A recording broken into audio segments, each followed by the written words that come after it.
Eyüp narazı. Ona diye bir revanş demek ya. Revanş.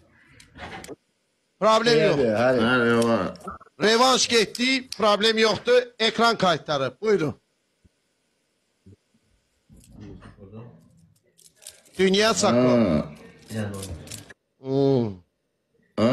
Her aşıkın bir cüre sevdası var.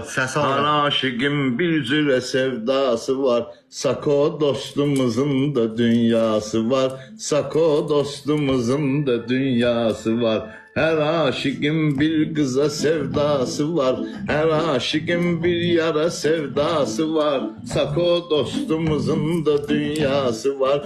Sako dostumuzun da dünyası var. Sako bizim hürmetimizi besleyir. O hara gedirse dünyanı sesleyir. O dünyanı dünya kadar isteyir. Onun için o kızın ayrı manası var. Onun için o kızın ayrı manası var. Her aşıkın bir yara sevdası var. Sako dostumuzun da dünyası var.